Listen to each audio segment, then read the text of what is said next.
Right, good evening, everyone. I'm Fiona West, artist, illustrator, and writer, and I'm delighted to be interviewing Australian young adult author Michaela Daphne. Hello and welcome, Michaela. Thank you for joining me. Yeah, no problem, Fiona. It's a great pleasure to be here with you today. Thank you so much for having me.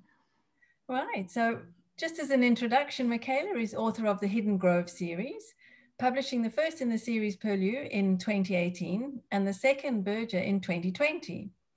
She spent over 10 years volunteering and working with high schoolers and young adults in Australia and Singapore, and her passion lies specifically with helping to equip young women for healthy relationships. The Hidden Grove series is inspired by personal experiences of her own life and the lived stories of the young women she's encountered. Michaela currently lives in Brisbane, Australia, with her husband. Right, so Michaela, what inspired you to start writing? You know, I've always been one of those people who love books. I spent way too many hours at the library as a kid. I was always one of those children that would go, just one more chapter, don't make me go to bed yet. And of course, as soon as mum and dad have gone to bed themselves, I'm back out with the book again. So I've always loved writing and loved stories.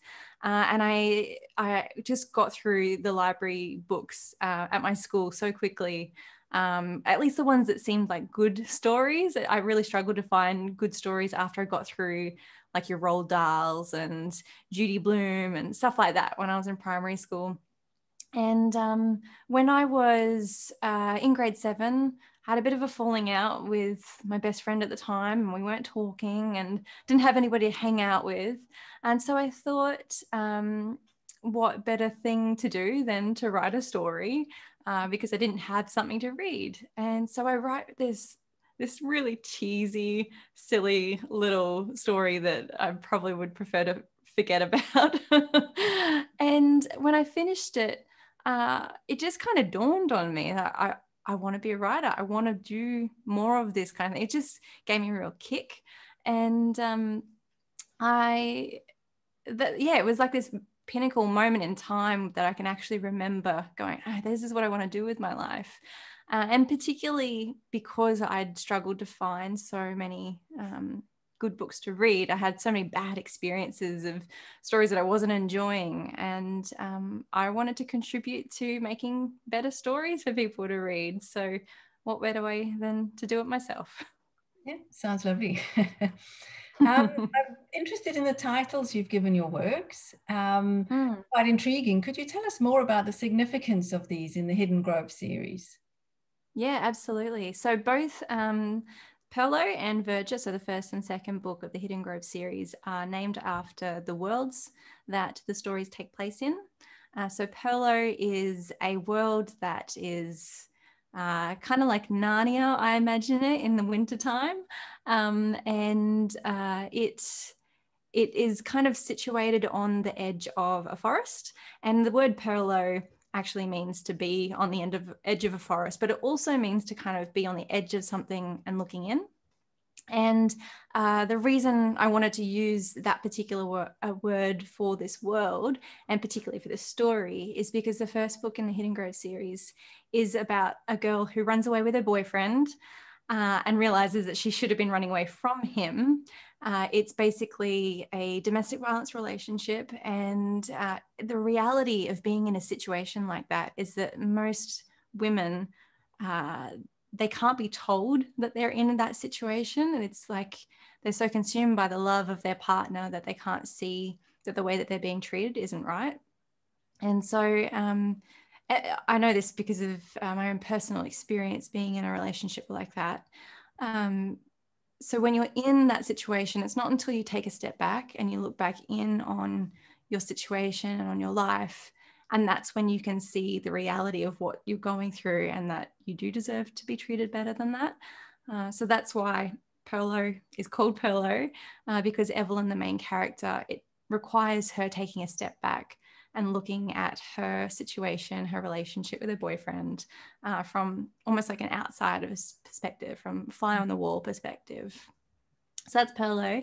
And then Verger is called Verger because it means to defend or protect. And the world of Verja is this underground citadel. It's underneath the desert. It's not a particularly nice place, but the people there, they're very, very protective of their world. They don't like visitors. They don't like people leaving. And so they're very big on defending their world and protecting their world from the outside. And so that's the first meaning of the word Verja, but it also speaks into the reality of what Evelyn is going through after having been in that abusive relationship. She's on a journey of trying to find healing, and she's very defensive and blocking people off from her and not allowing love to get through because she doesn't want to end up in the same situation again. And so that's why Verja has that double meaning again of both the reality of the literal translation and what it means for the world, but also what it means for Evelyn. And I also liked in Perlo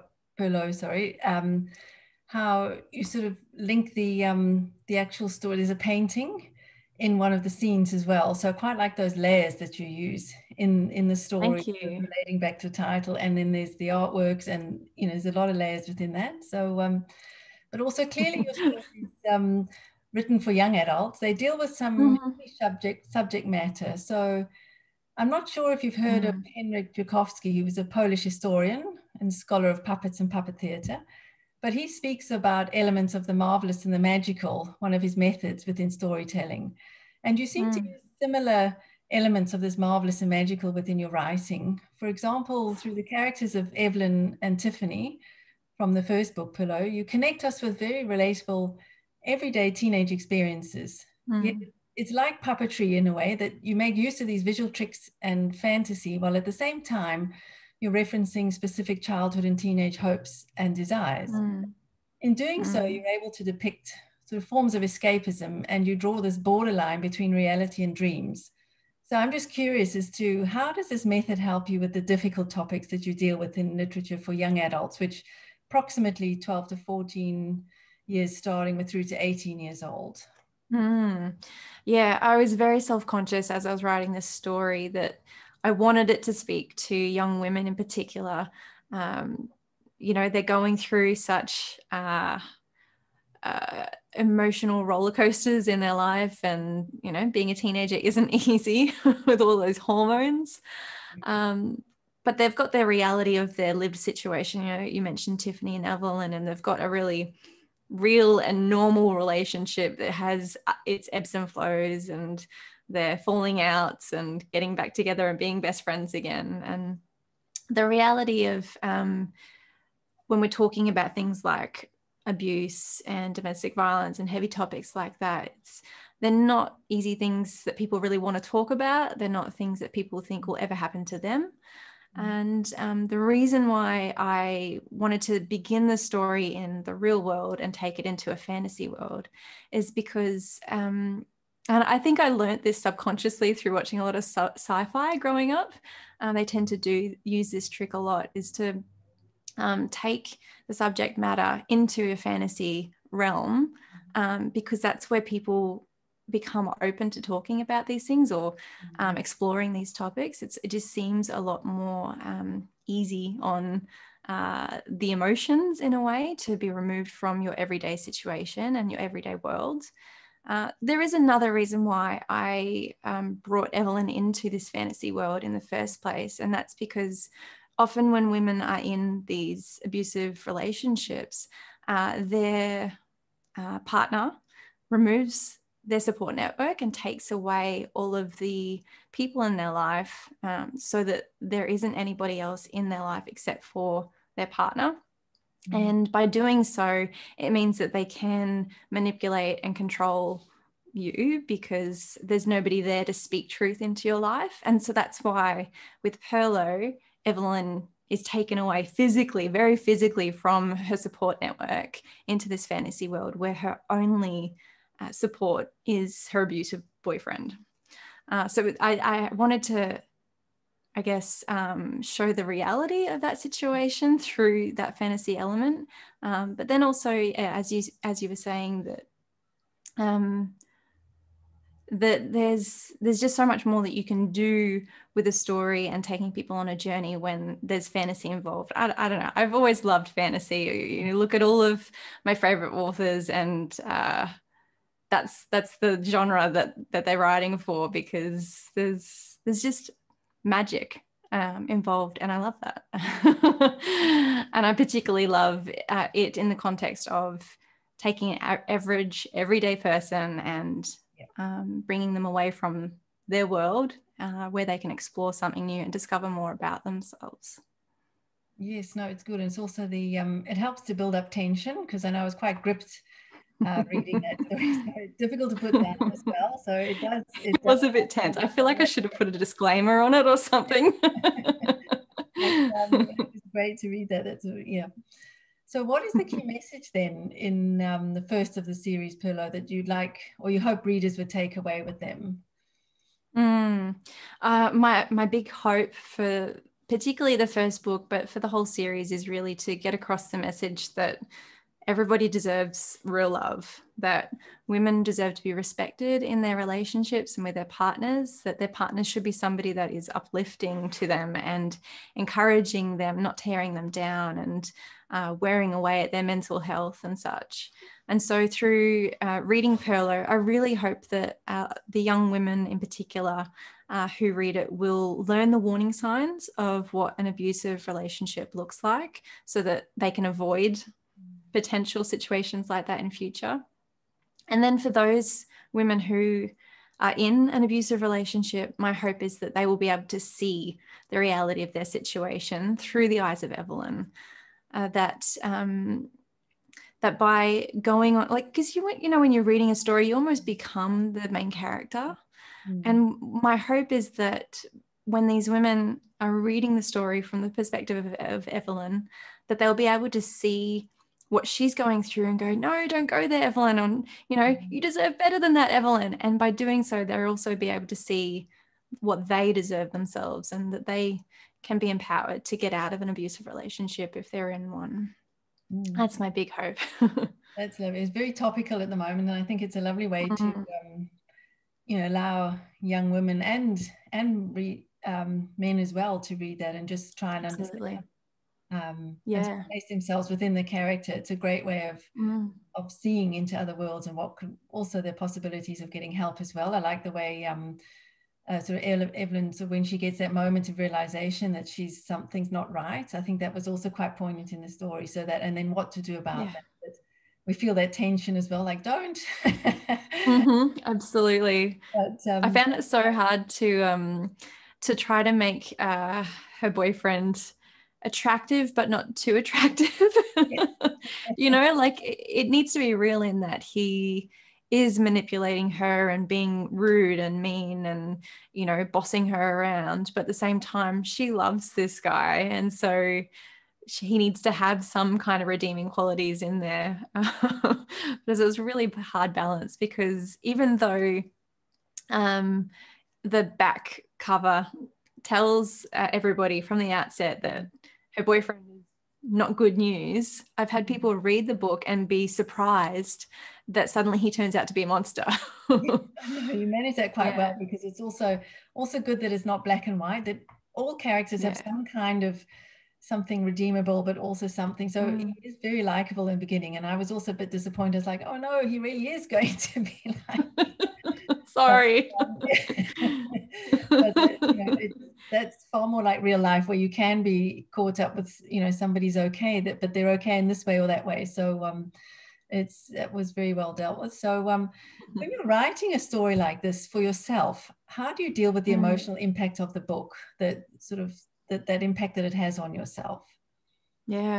I when I began to write, I started writing Perlo prior to even being in an abusive relationship, and it had a very different storyline in its initial iterations. It wasn't until after I'd been through that relationship and gotten out of it and started to go through some healing that I realized that I wanted this series to be available to help other people, so that they'll never have to go through what I went through. And as I started to change the story to reflect this, to reflect my story and the stories that I was starting to hear from other women in my life about abusive partners and relationships that they'd been in. You know, I started crafting the story to go down that path. And quite honestly, it was an incredibly healing experience for me. I didn't find it traumatizing or like bringing up negative things that I didn't want to face. One of the things that I'd experienced after getting out of that relationship was this sense of determination that it wasn't going to be a waste, that I wasn't going to let it define me for the rest of my life in a negative way, and to be forever traumatized by it. I wanted to glean the good from what I'd been through. And by writing Perlo and then following on with Verdure and now moving on to Mianjin, it's just been such it's been a blessing for me to be able to express myself, to get my story out, to get the story out of other women, and to process through everything that I'd actually been through.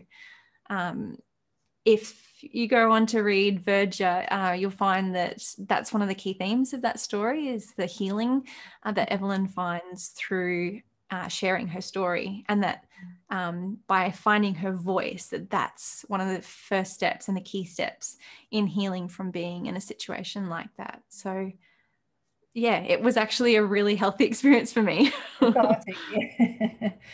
And thinking of that, does each story continue? So the characters continue, but it's a different setting. So we can look forward to meeting some of our favorite characters in the next. Exactly. Yes, they do resurface. Yeah. So the first book, the focus of that is all about getting into the abusive relationship, realizing what she's going through and escaping from it. The second book in the series is about attempting to get over that experience and find some sense of healing. And the third and final book in the series will be about Evelyn finding out how to have a healthy relationship now that she's gone through all of that and learned from all of those experiences. Okay. So there will be happily ever after. That sounds good. So I do think you get a lovely balance of all the emotions that you've been talking about in your writing. So and the mood of some of the scenes in Perlo, especially, there was very beautiful but equally disturbing scene with the dancing ice sculptures. I loved that. It was disturbing. It reminded me of Susanna Clarke's Jonathan Strange and Mr. Norrell. They have a ballroom dancing scene in the also her latest book, Piranesi. And then also some of the books you've mentioned before, Narnia, and then like Alice in Wonderland, some of my favorites growing up. So who are your favorite authors and influences in your genre of young adult literature? It's only really been recent years, to be honest, that I've truly discovered young adult fantasy. Like, there were series that I read throughout my teenage years and such, like the Harry Potter series. I'm an absolute Harry Potter nerd. I love everything to do with that whole enterprise, from the books to the movies and everything in between. But putting that aside, some of my other favorite authors of recent years would include Lynette Noni, who is actually a local girl. She just released a new series, the first book in a series called The Prison Healer. Anyway, she's an amazing author, and it's just nice to see some local talent, let's be honest. Yeah, you should do.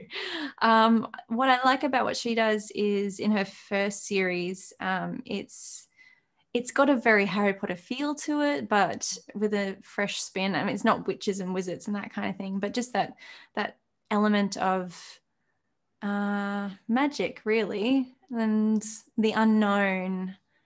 Magic and the unknown. That's probably the best way to summarize it. So yeah, she's definitely a favorite of mine. I'll forever love all of what John Marsden does. Again, another Aussie author. What he does is a lot more realistic kind of storytelling, but there is, I can still sense a fantasy element to it, and not of the everyday to what he does. Yeah, I think what all of these authors have in common, though, is that they tend to have a balance of adventure and a bit of drama and a little bit of a fantasy element, and there's always humor, just kind of through it, like spattered throughout their storytelling. And I don't know about you, but I get so much joy from reading a book and there being a line that's just hilarious and you can't help but laugh out loud. Like that's like the pinnacle of a great writer to me. And what I also like is all those seem to have some very rich visuals and that sort of imagery within the scenery, which is quite captivating. So I think that's absolutely something that I noticed in your writing as well, with sort of going up through. Almost there was an Enid Blyton moment with the tree, and just all sorts of just that richness to adding sort of texture to the writing as well. So you can get carried away. And that's always the difference. I thought if it was made into a film, I wonder how it would look. But that's for another. That's the dream. Another, yes. No, I'm very much a visual person. I'm a visual learner. And I love decorating things. And so when I write, I tell. Yeah. I tell it like I see it in my mind, basically. Yeah. That's good. Paint the picture. So following in the footsteps of these authors you've mentioned, some of your favorites, what was the journey of publishing your first book like? It was such a long journey. To be honest, there were times where I thought it would never happen and that it was a pipe dream. I mentioned that I started writing Perlo prior to that relationship I'd been with. So I was 15, 16 at the time when I first started this story, and it had quite a few different drafts along the way. And it wasn't until about 2015 that I really dug into it and made it to become what it is today. So I was living in Singapore at the time and with my husband, and I didn't have a job. I couldn't find work in Singapore at the time, and it was just the perfect opportunity. It turned out to be an utter blessing that I could actually spend some quality time working on this book. And up until that point, it had been one of those things that, I'd get home from a full-time job and be too tired and do a little bit, but it was half-hearted because I was just too tired. But living in Singapore for those 2 years afforded me the opportunity to really delve into it, and at the same time learn from other authors. I did a lot of research into how to craft a story, and I learned a lot during that time. And also while we were living there, I remember we went to a wedding, and the person that I was sitting next to told me about this online platform for crowdfunding specifically for books and for authors called Publishizer. And it just seemed like exactly what I needed to get the funds in order to get an editor on board so that I could make the book what it really needed to be. And through that process of first doing the crowdfunding and then getting the editor, I realized that I was almost like on this track that I didn't realize that I'd gotten onto, which was heading in the direction of indie publishing. And so I just stayed on that track and followed the course.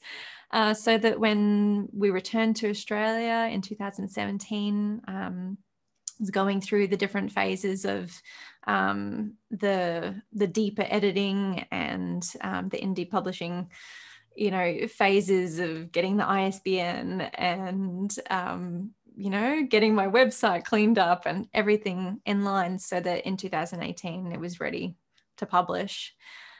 It was a huge journey. And having said that, I'm glad that I went down the indie publishing route in the end. I think I just had so much more control over the process. I hear of a lot of other authors who they don't get to name their books. They don't get to, have creative control over the cover art. And whilst there is that level of support and free marketing and all of that comes with traditional publishing. I've been able to really own the process myself and make this series what I really wanted and needed it to be. I think in the future, I'll probably, perhaps in, you know, a series to come, I'll probably look into traditional publishing. But this particular series, I think I needed it to be wholly my own because of the healing journey that I've gone through in the writing process. I needed to take full ownership for it. But yeah, it's been a huge journey to get from, you know, 15, 16-year-old with this idea of a story through to where we are today with 2 published books and a 3rd on the way. So clearly a success. So that's worked out well for you. Thank you. Worth the hard work. Yeah, that's right. Worth it. So having gone through that journey yourself, what advice would you give a new writer, so someone who's just starting out? When I was in high school, my English teacher gave some sage wisdom that if I wanted to be an author, I needed to read more. And I think she's not the first person to have ever said something like that before. But after going through the process myself, what I've come to realize is that reading isn't enough, that you have to read with intention, you know, be looking at what the author is doing and the journey that they're taking you on, and find where they're dropping hints and clues along the way. And that will help you to understand how to structure a story. Whether you are a planner or a pantser, I think either way, you need to understand the foundations of a story and the journey that you're taking people on. There's more to it than just beginning, middle, and end. There's intricacies to the process. So by reading with intention and paying attention to what the author is doing, that's been one of the biggest teachers that I've ever had to become, to understand how to craft a story. And that has then helped me to develop my own. That's good. So thinking of hard work, and you've put into this, what, as well as downtime, what do you like to do when you're not writing? Yeah. Well, that's right. I'm back to full-time work and writing on the side again, but I've got better habits in my life now so that I can actually get some writing done at night. But when I'm not doing that, honestly, I'm a homebody. You know, I lived in Singapore for 2 years and I saw more of the house that I lived in than the country itself.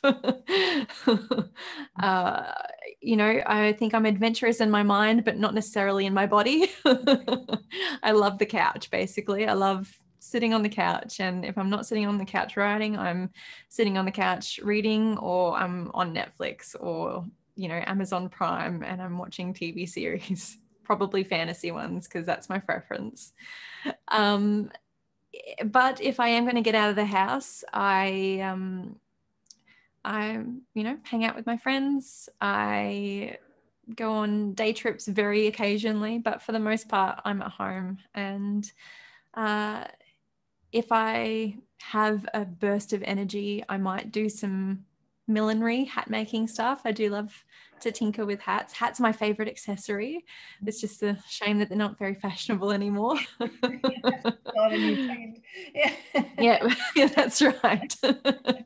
I'll have to have all of my characters wear hats, and you know, maybe that will start the trend. We have to have a look at the collection of hats next time. That's another story waiting to happen. I think so. So now, as a Brisbane-based author, where's your favorite spot in Brisbane to visit, and what makes it so special to you? It sounds really basic and cliche, but I love South Bank. It's one of my favorite places to visit. It's where I got my first inkling of an idea of the story for Perlo. I was on an art excursion at the art gallery, and we went out to the arbor, and the ideas just popped in my mind and went wild. I couldn't help but go down this rabbit hole of this story. But I've spent many, you know, late nights hanging out at South Bank. One of the bridges there is where my husband first asked me out on our officially be his girlfriend. So there's a lot of memories at South Bank. But if I were to choose anywhere else, it would be the Gold Coast hinterland. I lived in the outskirts of Beenleigh growing up as a kid, and we would often go on day trips up into the mountains, go picnicking and on bushwalks, and we go to the gallery walk on Mount Tamborine, and I've got lots of fond memories of Mount Tamborine as well, and the Gold Coast hinterland as a whole. So they're my two favourites. Oh, very good. Now, something I ask all my authors and illustrators, the most important, is it tea or coffee for you? I'd like to say it's a hard question, but it's so not. I love tea. I love tea so much, and I get it from my parents. Yeah, I basically break up my day based on when I'm having the next tea.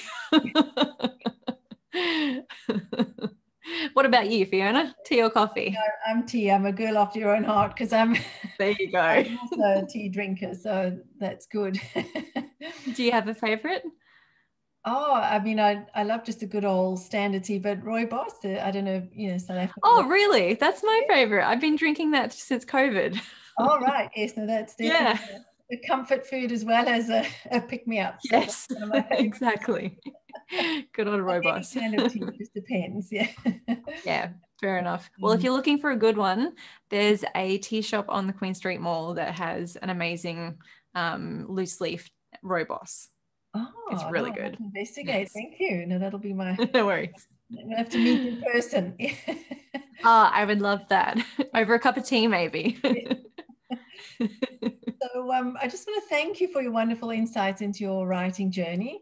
For those who are interested, you can follow Michaela on Instagram. So it's Michaela Daphne Writer. So at Michaela Daphne Writer. So please give her loads of support, read her books. Before we go, I just want to know any other publications on the horizon that we can look out for and look forward to. Yeah, absolutely. So I will be finishing the Hidden Grove series with a third book. I think I mentioned it's going to be called Mianjin, which is actually the Indigenous name for Brisbane. So watch this space for the final book in the Hidden Grove series. I'm also working on another story that is completely unrelated to Evelyn and her community of people. It was initially going to be based on the Gold Coast, and it was a bit of it was going to be like a road trip kind of story, including teen pregnancy and some other saucy things. However, since writing the Hidden Grove series, I've just fallen in love with this world so much that I've decided to set it in the context of the Hidden Grove worlds in one of the worlds of the Hidden Grove. So that one I will tackle after I've finished the Hidden Grove series, though. So that's still a few years in the making. Need to keep you busy and something for us to look forward to, definitely. That's right. Excellent. Thank you once again. That was really very insightful and very inspiring. So thanks very much for joining me, and enjoy the rest of your evening. Thank you. Thank you, Fiona. Thank you so much for having me. It's been a delight. Thank you. I'm just trying to